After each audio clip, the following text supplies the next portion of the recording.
اعوذ باللہ من الشیطان الرجیم، بسم اللہ الرحمن الرحیم۔ نحمدہ ونصلی علی رسولہ الکریم۔ بسم اللہ الرحمن الرحیم۔ قل ان کنتم تحبون اللہ فاتبعونی، کہہ دو نبی ان سے کہ اگر مجھ سے محبت کرنی ہے، مجھے اللہ سے پیار کرنا ہے تو میرے نبی سے پیار کرو۔ تو اللہ جس سے پیار کرتا ہے اس نبی نے فرمایا لبیک یا الہی۔ میں مرید عباس سیال ماہر تعلیم ہوں، پروفیسر ہوں اور تحریک لبیک یا الہی پاکستان کا سربراہ ہوں۔ ایک بات میری یاد رکھنا پاکستانیوں، کہ اگر اللہ سے محبت کرنی ہے، قرب الہی حاصل کرنا ہے تو کہنا پڑے گا لبیک یا الہی۔ یہ درس ہمیں کہاں سے ملا؟ یہ درس ہمیں بیت اللہ سے ملا، یہ ہمیں کعبۃ اللہ سے ملا۔ جب ہم کعبہ میں جاتے ہیں، اللہ کے حضور پیش ہوتے ہیں تو کہتے ہیں لبیک یا الہی۔ انبیاء نے کہا لبیک یا الہی، صوفیاء نے کہا لبیک یا الہی، محمد مصطفیٰ نے کہا لبیک یا الہی، حسین نے سر سجدے میں رکھ کے کہا لبیک یا الہی۔ اور اگر ہم لبیک یا الہی کہنے والوں کے دعوے دار ہیں اور یہ دعویٰ کرتے ہیں کہ ہم بھی کہتے ہیں لبیک یا الہی، تو ہمیں اللہ کے نظام کو ماننا پڑے گا، نظام مصطفیٰ کو ماننا پڑے گا۔ نظام مصطفیٰ میں احتساب بھی ہے۔ اپنے آپ کو پیش کر دو کہ ہم جو ہیں اپنے آپ کو پیش کرتے ہیں، ہمارا حساب لے لو۔ ہم ملک کی دولت کھانے والوں میں سے نہیں ہیں، ہم سرے محل بنانے والوں میں سے نہیں ہیں، ہم لندن فلیٹ بنانے والوں میں سے نہیں ہیں۔ ہم پاکستانی ہیں، پاکستان میں رہیں گے۔ ہمارا کیا کام کہ ہم جا کے امریکہ میں اپنے پلاٹ لیں، مکانات لیں، فلیٹ لیں، اپنی منی کو وہاں جا کے انویسٹ کریں۔ اپنے ملک کا پیسہ باہر کیوں لے جاتے ہیں؟ کیونکہ انہیں پتہ ہوتا ہے چوری کا پیسہ ہے، اگر کبھی احتساب ہو گیا تو دینا پڑے گا، جب ہو گئی باہر تو کیا دیں گے؟ اگر عمران خان نے یہ کہہ دیا،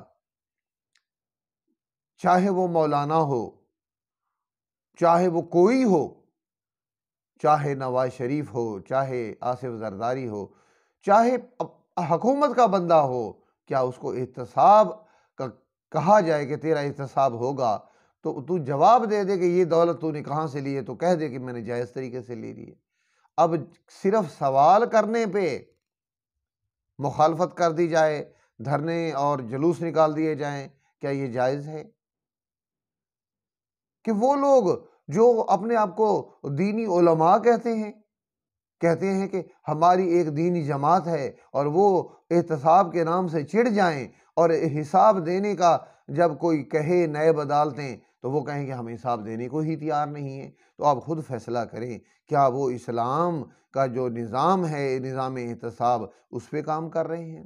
کیا ریاست مدینہ اس طرح قائم ہوگی کہ چند لوگ کہیں کہ ہم احتساب دینے کو ہی تیار نہیں ہیں، ہم اپنا حساب کیوں دیں، ہم حساب سے مبرہ ہیں؟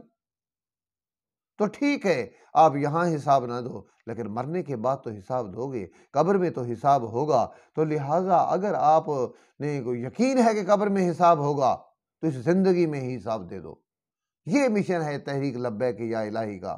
ہر کوئی اپنے آپ کو احتساب کے لیے تیار رکھے، چاہے وہ اپوزیشن ہے، چاہے وہ حکومت ہے۔ اگر نائب کسی کو بلاتی ہے، وہ جائے، اپنا بیان ریکارڈ کرائے، اگر سچا ہوگا تو عدالتوں سے بری ہو جائے گا، اور اگر اس نے کچھ کھایا ہوگا تو وہ واپس کرے پاکستان کو۔ پاکستان، یہ غریبوں کا خون یہ لوٹنے کی کیا ضرورت ہے؟ کیا شروع سے یہی وطیرہ آ رہا ہے کہ پاکستانی عوام کا خون لوٹو؟ یہ تو محمد کے نام پہ بنا تھا، یہ تو لا الہ الا اللہ کے نام پہ بنا تھا، اس لیے قائم ہے، وگرنہ تمہارے کرتوت ایسے نہیں ہیں کہ یہ ملک قائم رہتا۔ یہ ملک اس لیے قائم ہے کہ اس ملک کے رہنے والے بیشتر لوگ کہتے ہیں لبیک یا الہی، لیکن اکثر لوگ جو ہیں، جو دینی جماعتیں ہیں، جو سیاسی جماعتیں ہیں، جو بڑے بڑے نام ہیں، وہ لبیک یا الہی منہ سے تو کہتے ہیں لیکن حساب دینے کی باری آئے تو ان کی بولتیاں بند ہو جاتی ہیں۔ تو میں یہ اپیل کرتا ہوں تمام پاکستانیوں سے، تمام جماعتوں سے، کہ سب جماعتیں اپنا اپنا حساب دیں، چاہے حکومت ہے چاہے اپوزیشن ہے۔ جب سب کا احتساب ہوگا کسی کو موقع ہی نہیں ملے گا یہ کہنے کا کہ احتساب ہمارا ہو رہا ہے تو ان کا کیوں نہیں ہو رہا ہے۔ تو اس لیے میری دعوت ہے کہ میری تحریک میں آپ شمولیت اختیار کریں، اور انشاءاللہ ہم اسی تحریک کے تحت لبیک یا الہی تحریک پاکستان کے تحت نظام مصطفیٰ لائیں گے، ضرور لائیں گے، اور اس ملک کا ہر بندہ کہے گا لبیک یا الہی، لبیک یا الہی۔